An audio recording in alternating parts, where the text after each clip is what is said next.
Welcome into विज्ञान world. आज हम जानेंगे स्टारलिंक सैटेलाइट इंटरनेट के बारे में। तो शुरू करते हैं। अर्थ के ऑर्बिट में स्पुतनिक 1 जो स्पेस में लॉन्च किया गया पहला सैटेलाइट था, तब से अब तक 6000 से भी ज़्यादा सैटेलाइट लॉन्च किए गए हैं, जिनमें से 2500 से ज़्यादा satellite on the date active हैं। अमेरिकी टेक्नोक्रेट एलन मस्क जो कि स्पेसएक्स और टेस्ला के मालिक है, अगर आप इसके बारे में और भी ज़्यादा जानना चाहते हैं तो इसके वीडियो की लिंक नीचे डिस्क्रिप्शन में दी गई है, आप वहां जाके देख सकते हैं।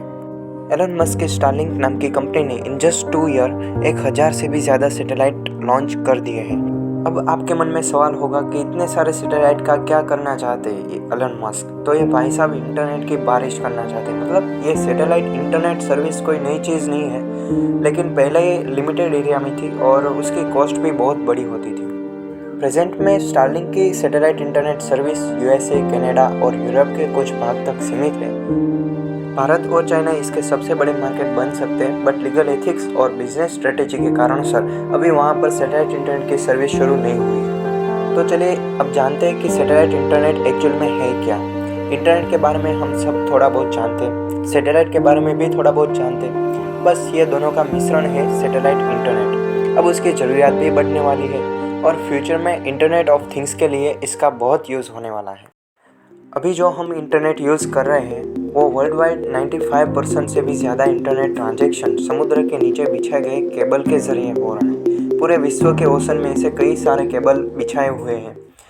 उसकी समस्या ये है कि विश्व के बड़े बड़े देश इस इंटरनेट नेटवर्क को अपनी पूरी पॉपुलेशन तक नहीं पहुंचा सकते, क्योंकि कहीं पे rural area, dense forest area, urban area से दूर जो लोग रहते हैं उन तक ये केबल नेटवर्क नहीं पहुंचा सकता है। तो सैटेलाइट की मदद से उन लोगों तक इंटरनेट पहुंचाना सैटेलाइट इंटरनेट का पर्पस है। तो अब सैटेलाइट इंटरनेट का यूज़ कहाँ पे होगा। मान लो आप में से किसी को जंगल में या फिर नदी के किनारे बैठ के आपके पीसी या लैपटॉप में काम करने का मन है, या फिर सुनसान रेगिस्तान इलाके में कोई रिसर्चर को इंटरनेट की ज़रूरत हुई, तो वहाँ पे सैटेलाइट इंटरनेट आपको एकदम अच्छे से मिल पाएगा। और फ्यूचर में जो स्मार्ट विलेज या स्मार्ट सिटी बनेंगे उसमें हम केबल के कॉम्प्लिकेटेड कनेक्शन की जगह पे एंटेना और डिश का यूज़ करके वायरलेस कनेक्शन कर सकते हैं। तो ये इंटरनेट काम किस तरह से करेगा? सिंपल है। प्रेजेंट में हम जो इंटरनेट सिम, डेटा कार्ड, घर में ब्रॉडबैंड केबल और ऑफिस या फिर अन्य प्लेस पे राउटर के ज़रिए जो हम यूज़ करते हैं, ठीक उसी तरह जैसे मनपसंद चैनल देखने के लिए टेरेस पे डायरेक्ट टू होम की जो हम डिश लगवाते हैं, सैटेलाइट इंटरनेट के लिए भी ऐसा ही कुछ डिश रिसीवर फिट करवाने पड़ेंगे। फिर वो डिश रिसीवर इंटरनेट को रिसीव करेगा और उसको घर में पड़े विविध गैजेट के साथ कनेक्ट करके हम इंटरनेट यूज़ कर सकते हैं। बस यही है सैटेलाइट इंटरनेट। अब मस्त चाचा इतने सारे सैटेलाइट धड़ाधड़ लॉन्च कर रहे हैं, तो स्पेस में ट्रैफिक तो होने वाला है। अब सभी सैटेलाइट तो हमेशा टिप-टॉप रहेंगे नहीं, कुछ बिगड़ेंगे, कुछ टूटेंगे, उससे बनेगा स्पेस डेब्रिस यानी अवकाशीय भंगार।